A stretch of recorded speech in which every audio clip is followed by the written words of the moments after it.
Hello! ఇవాల్టి recipe quick and easy tasty sweet corn గట్టి పకోడీ.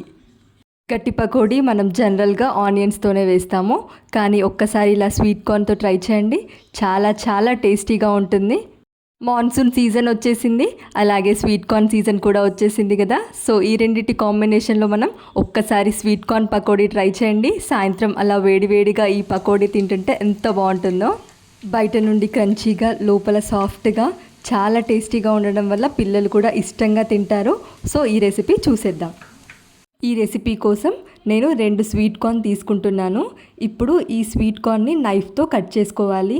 ఒక్కొక్కటి ఒలుస్తుంటే చాలా లేట్ అవుతుంది కదా, ఇలా నైఫ్తో కట్ చేసుకుంటే ఈజీగా అయిపోతుంది. లైట్గా బ్రేక్ అవుతుంది అంటే స్వీట్ కార్న్ పకోడీకి ఇలా ఉంటేనే సెట్ అవుతుంది, లేదు అంటే ఆయిల్లో పేలుతుంది. ఇఫ్ ఇన్ కేస్ మీరు ఒలుచుకుంటే మాత్రం స్వీట్ కార్న్ని 50% ఉడకబెట్టండి.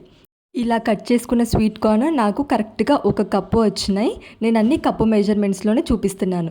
అలాగే సన్నగా పొడుగ్గా కట్ చేసుకున్న ఆనియన్స్, ఇవి కూడా ఎగ్జాక్ట్గా 1 కప్పు సరిపోతాయి. పచ్చిమిర్చి 2 లేదా 3 వేసుకుంటే సన్నగా కట్ చేసుకొని వేసుకోవాలి. కరివేపాకును కూడా చాప్ చేసుకొని వేసుకోండి. సన్నగా తరిగిన కొత్తిమీర, ఇవి మిక్స్ చేసుకోవడం కోసం నేను ఇంకొక బౌల్లోకి ట్రాన్స్ఫర్ చేశాను. ఇప్పుడు 1 టేబుల్ స్పూన్ పసుపు వేసుకోవాలి. అలాగే 1 టేబుల్ స్పూన్ కారం. మీరు పచ్చిమిర్చి వేసుకుంటే కొంచెం స్పైస్ తక్కువగా తినేవాళ్ళు మాత్రం ఈ కారాన్ని స్కిప్ చేయొచ్చు. అలాగే టేస్ట్కి సరిపడా సాల్ట్ వేసుకోవాలి. 1 టేబుల్ స్పూన్ ధనియా పౌడర్. ఇవన్నీ ఈక్వల్ మెజర్మెంట్స్లో చూపిస్తున్నాను నేను మీకు. ఇప్పుడు 1 tablespoon ginger garlic paste, అల్లం వెల్లుల్లి పేస్ట్ ఎప్పుడైనా ఫ్రెష్గా గ్రైండ్ చేసుకున్నది వేసుకుంటే మంచి టేస్ట్తో పాటు అరోమా ఉంటుంది. అలాగే 1 టేబుల్ స్పూన్ జీరా వేసుకోవాలి. ఇప్పుడు ఇలా వేసుకున్న అన్నిటినీ మిక్స్ చేసుకోవాలి.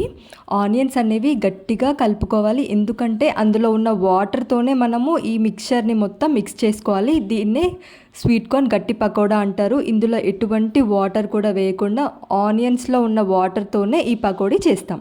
ఇలా కలుపుకున్న దాన్ని ఒక 5 మినిట్స్ క్యాప్ పెట్టేసి ఉంచాలి. ఇలా చేస్తే స్వీట్ కార్న్లో ఉన్న వాటర్ ఇంకా ఆనియన్స్లో ఉన్న వాటర్, ఎక్సెస్ వాటర్ కూడా వస్తుంది. ఇప్పుడు 3 టేబుల్ స్పూన్స్ శనగపిండి వేశాను. అలాగే క్రిస్పీనెస్ కోసం 1 టేబుల్ స్పూన్ బియ్యం పిండి వేశాను.